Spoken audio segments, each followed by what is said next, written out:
Visualizing your data is an important tool in your arsenal to make your data more readable. Understanding charts can be a little tricky first off though. In this tutorial, we'll cover some Google Sheets chart basics to get you started. We'll cover creating and editing a pie chart, bar charts or column charts, and have a look at area line charts. Let's get started. First, I have a list of portion of workday, so the amount of time allocated to each task in someone's workday.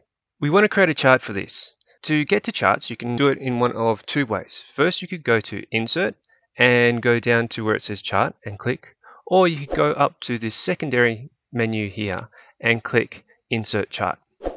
Now, before you do that, it's probably good practice for you to select the range that you want to create your chart with. I'm going to click A2 and then hold Shift down and then click B8. Simple. Now we'll head over to the chart button, which is on the right here, and click Insert Chart. So as you can see, Google usually suggests a chart for you, and sometimes they're correct, sometimes they're not, but it is a helpful tool. For us, we've got a set of data that we can break down into portions of an entire day, so that makes a really good pie chart. So that's probably why Google has recommended it. So here we've almost got the perfect chart we need, and we don't have to do much else. But let's have a look through the chart editor anyway. First, you've got two tabs across the top. We've got a Setup tab and a Customize tab. Let's look at Setup. First, you can select your chart type. In our case, this is a pie chart. But if you click this drop-down menu, you can see first a set of suggested ones that Google will suggest for you. And then you've got some standard and then not so standard chart types down the bottom here. You can select through any one of those that you want to make your chart out of. Easy. For us, it's just the pie chart that was recommended. So we'll click on that and close that window. Next, we have our data range. Now that was the range that we selected earlier, which was A3 to B8. So A3 to B8. And if you want to change that, you can click on this Select Data Range. Simply by clicking it, a pop-up window appears, and then you can start clicking away. Now, we've got the exact data we need, so we're pretty happy. We'll cancel that. Okay, then we have our values. So B3 to B8 are our values, and that's the time that we've selected, or Google selected for us. And that's what we want displayed on our list. And then we've got use column A as labels. Well, that's exactly right. We want meeting, data tasks, projects, coffee breaks, lunch, and talking to clients to be our labels for each slice of our pie. Cool. All right, let's have a look at the Customize menu. So first we've got Chart Style. Chart Style can help you change some of the formatting of a chart. So we could change the background color to say black, but that's not particularly helpful for us. We'll go back to white. We can change the font to something different. So we might say wide, for example. But I think we're pretty happy with what we've got for our default. And we can change the border color. We can either not have a border color or change it around. I'm pretty happy with all these. The only thing I do want to change is to make it 3D, to make it look pretty cool. So there you go, 3D, and it looks pretty funky now. So next one we've got our pie chart, and this will change depending on the chart that we have selected, but for our case we have a pie chart.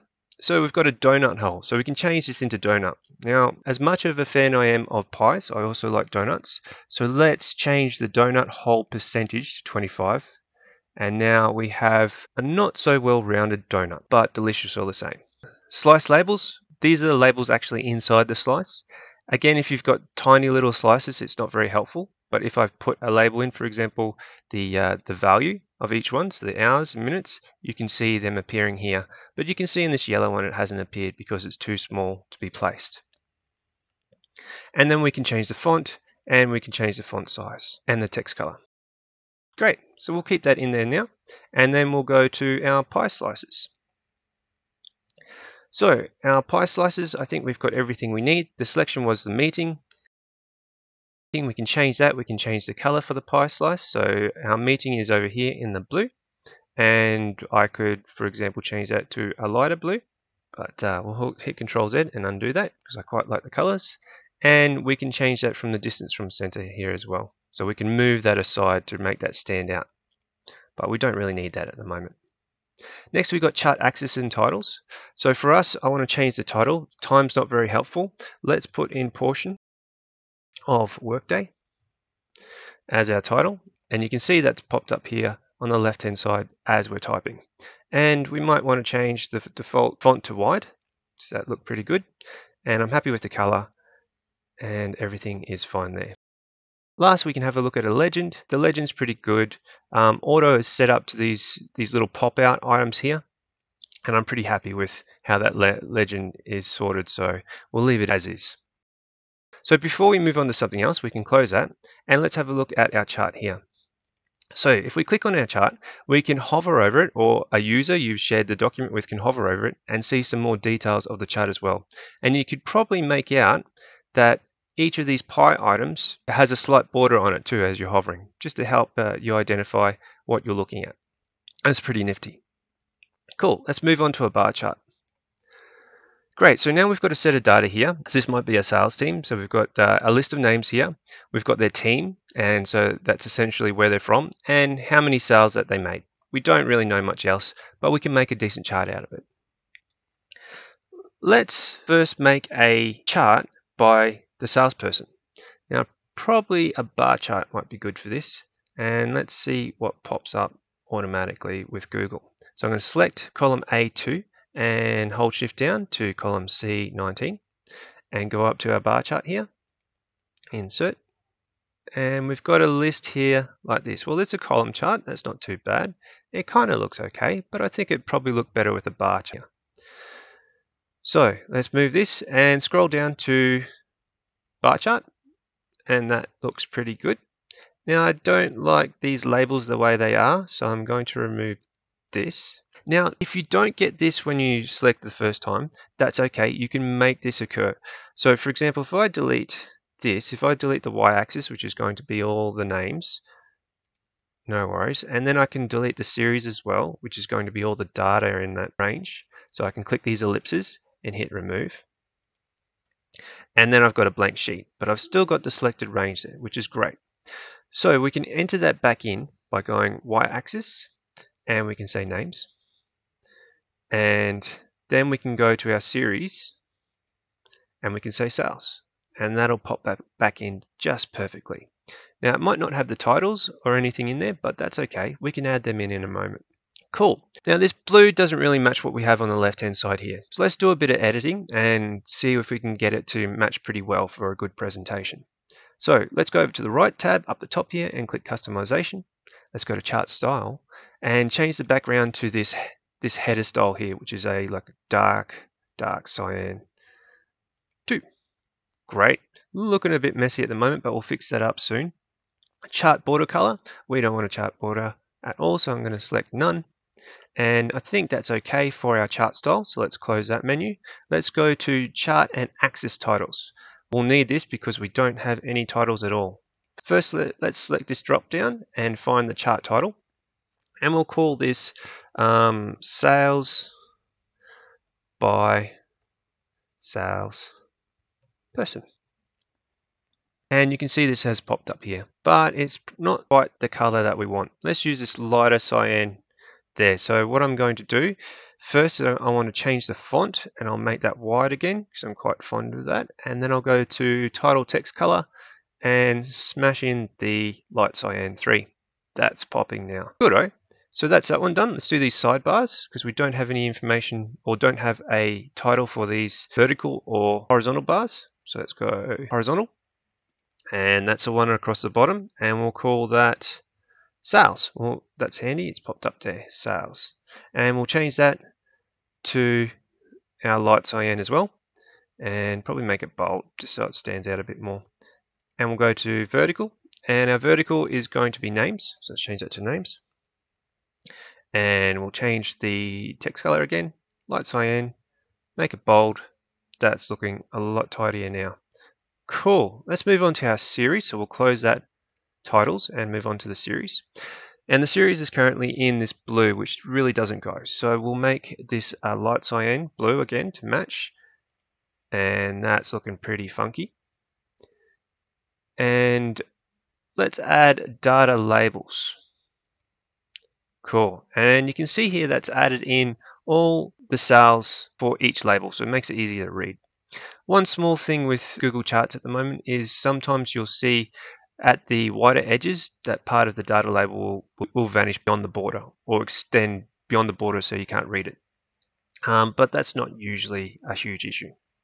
Cool, I'm pretty happy with that. So let's close the series and have a look at legend. The legend we don't really need for this one, so we'll close that one. And let's have a look at our horizontal axis, which is the one across the bottom. Click on that. All we need to do here is change the color to light cyan. That looks heaps better now. And that'll do us for that one. And vertical axis we will change to light cyan. And that looks like a pretty good chart. Grid lines and ticks, we don't really need anything here. It doesn't matter. Great, so let's close that. That's our chart, but it was a bit of a process to get to, right? What happens if I want to make another chart similar to this, but for teams and sales? Well, do I have to do all this editing again and formatting to make sure all the colors fit, etc., etc.? No. What we can do is grab the chart, and we can either hit Control C to copy, or we can go up to these ellipses here and say copy chart. And I'm going to scroll down a bit and hit paste. And then I'm going to, you can see that it's been duplicated here. And I'll click and drag this down below. And you can see these little line up lines in the red here. That's super helpful. So you can see there's a horizontal line and a vertical center line here. So I want to vertically center this and give it a bit of a space. That looks pretty funky. And then on this one, we're going to edit it. So we don't have to worry about all that formatting that we did earlier. So click the ellipses, edit chart. Great. So this time a bar chart might be okay. But I think we'll change this to a column chart. So I'm going to scroll down and select column chart.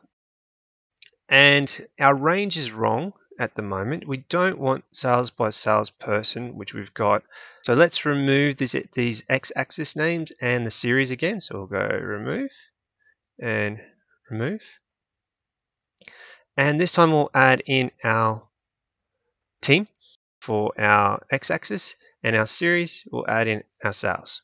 Now this hasn't got total sales together, which is kind of messy. It's essentially doing what we did up here, but by name. So what if we just want the total sales? We don't have to create another set of data for this and reference it. Google Sheets actually has a nice little aggregate button that allows you to get the total sales or the average sales. So this button here, let's click it and see what happens. There we go. So this one has done the aggregate sum. So aggregate means the collection of like things, and it has summed them. So it's got the total of all the sales. We could change that to something like the average, and that could give us the average sales. But I think the total is pretty good for us. So let's go back to sum. We've got pretty much everything done here, but sales by salesperson isn't correct. So where do we go for that? Yep, we go to customize, we go to chart and access titles, and we'll select chart title, and we'll go sales by team. Done. So now we've got a nice presentable set of sales by salesperson and sales by team. That's pretty cool. All right, let's move on to our last one. So here we've got a list of daily sales. Now these sets of daily sales are not really done in a classic way that we would appreciate in a spreadsheet. Ideally, you'd want the date down a column and the sales down the column. But this is what we got, and we're not allowed to change it, so that's okay by me. Now these dates are probably going to be added to, so in column M we've probably got the following day's sets of dates, and N the day after that, and the sales values as well. I'm going to click A2, hold Shift and click L3 to get my range, and then I'll select the chart. Now this has given me a bar chart, which is kind of cool, but this is something that's occurring over time. So that's probably better suited to a line chart, or something I like is an area chart. So there's a nice little area chart here that we could add. So we're going to select that, and that's pretty much all we have to do. That looks really great.